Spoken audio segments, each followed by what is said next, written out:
Hi, my name is Ankie. This is my special project for the Architecture of Music class. I'll be demonstrating how to use a soundboard when it comes to vocals, piano, and guitar.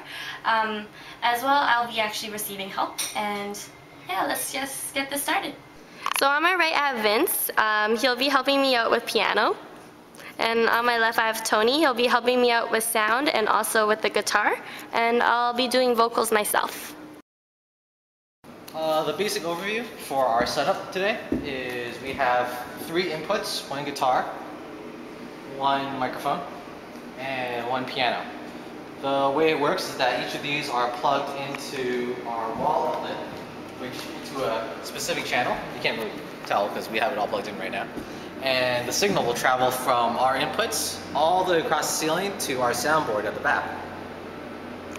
Basically, our setup is any of these levers that are turned up is going to be our inputs. So right now we have 7 for our microphone, we have 10 for our guitar, and we have 17 over here for our piano.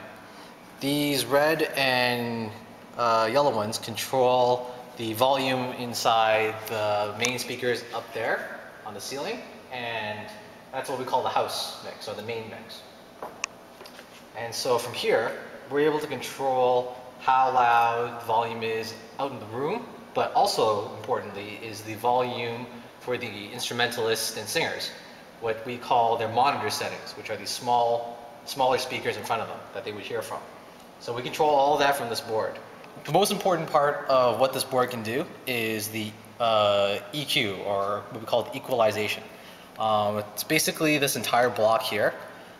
When we have a sound coming into the board, we're able to control its high, its middle, high middle, low middle, and low. Think of it in terms of singing, and you can kind of classify it as soprano, alto, tenor, and bass. What's really interesting about what we can do with this is these green knobs here that can shift where our altos can hit their notes, so to speak, and where our tenors can hit their notes. So we can change the frequency shift of where our sound is hitting. So right now we have Ankie in this channel. Everything's pointing to 12 o'clock, or what we call neutral.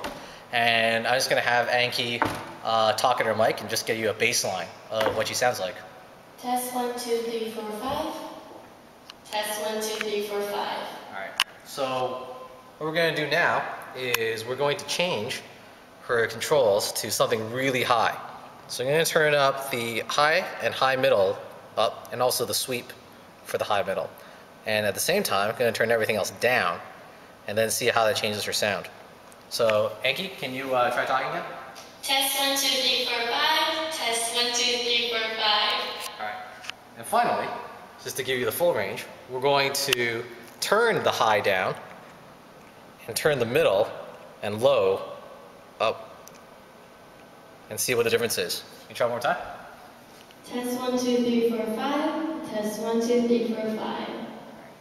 And that's a very basic demonstration of how you can change the frequencies and get the different sounds that can come out from someone.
presentation. I hope you enjoy it. Thank you for watching.